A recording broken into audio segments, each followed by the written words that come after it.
नमस्कार दोस्तों, मैं आज आपको एक स्टोरी सुनाने जा रही हूँ जिसका शीर्षक है चमत्कार। एक बार की बात है कि एक मेडिकल स्टोर की दुकान थी। उस पर बहुत भीड़ लगी हुई थी। सब लोग इधर उधर से दवाइयाँ मांगे जा रहे थे, लेकिन किसी को भी इतनी भीड़ के मारे किसी को बहुत कम लोगों को दवाइयाँ मिल पा रही थी। उसी भीड़ में एक बच्ची थी जो अपने हाथों में मिट्टी की एक गुल्लक लिए हुई थी। वो खड़ी हुई थी और बार बार आवाज़ दे रही थी, अंकल अंकल अंकल सुनो, अंकल सुनो। लेकिन वो सुन नहीं, कोई इतनी भीड़ की में शोरगुल की आवाज़ में उसकी आवाज़ कोई सुन नहीं रहा था। तो उसने क्या किया, अपनी मिट्टी की जो गुल्लक थी उसकी उनकी बेंच पे तेज़ आवाज़ में रखी। तो उसकी आवाज़ सुन कर के दुकान वाले ने कहा, बेटी बोलो तुम्हें क्या चाहिए। बेटी बोली, मुझे कुछ नहीं चाहिए अंकल, बस मुझे एक चमत्कार चाहिए। अंकल बोले, बेटा ये कोई दुकान चमत्कार कुछ नहीं होता, चमत्कार नहीं मिलता है कहीं भी। जाओ बेटी तुम अपने घर जाओ वापस। बोली, नहीं मुझे तो बताया है मेरे पापा ने बताया है कि एक चमत्कार ही होगा, चमत्कार मिलेगा। तो बोले, अरे बेटा नहीं मिलेगा, जाओ तुम अपने यहाँ से। इतने में उसी भीड़ में से एक आदमी थे जो कहने लगे, बेटी क्या चाहिए तुम्हें।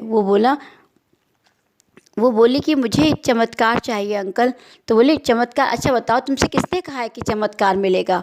बोली, मेरे पापा, मैंने सुना है, मैंने अपने पापा के मुंह से सुना है। तो बोले, अच्छा क्या सुना है। बोले, अंकल मेरे भाई की तबीयत बहुत ख़राब है और वो बहुत परेशान है, कई दिनों से हॉस्पिटल में है और वो घर नहीं आया।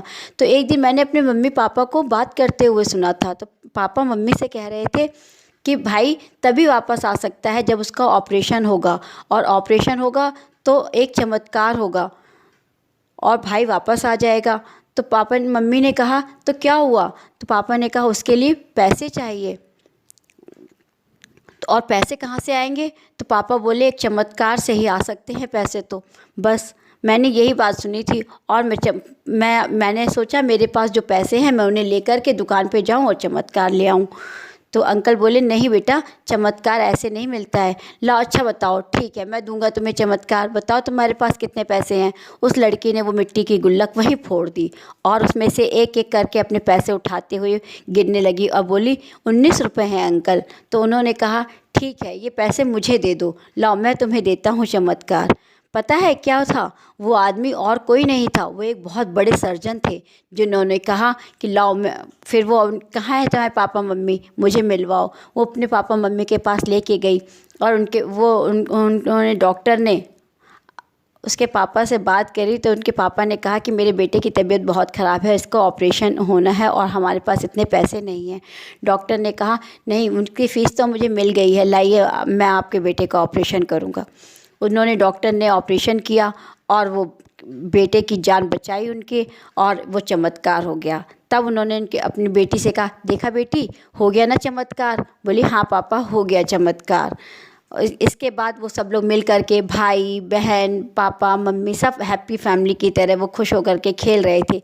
इतने में उनके पापा ने कहा, अपनी पत्नी से कहा कि पता है हमारा ये जो चमत्कार मैंने तुमसे कहा था होगा, पता है कैसे, किसने किया। बोले, किसने किया। बोले, ये हमारी बेटी ने किया है। तब उन्होंने उसको, अपनी पत्नी को सारी कहानी बताई। तो माँ बाप और भाई बहन सब बहुत खुश हुए। इसे ही कहते हैं चमत्कार। नमस्कार। नमस्कार दोस्तों, मैं आज आपको एक स्टोरी सुनाने जा रही हूँ जिसका शीर्षक है चमत्कार। एक बार की बात है कि एक मेडिकल स्टोर की दुकान थी। उस पर बहुत भीड़ लगी हुई थी। सब लोग इधर उधर से दवाइयाँ मांगे जा रहे थे, लेकिन किसी को भी इतनी भीड़ के मारे किसी को बहुत कम लोगों को दवाइयाँ मिल पा रही थी। उसी भीड़ में एक बच्ची थी जो अपने हाथों में मिट्टी की एक गुल्लक लिए हुई थी। वो खड़ी हुई थी और बार बार आवाज़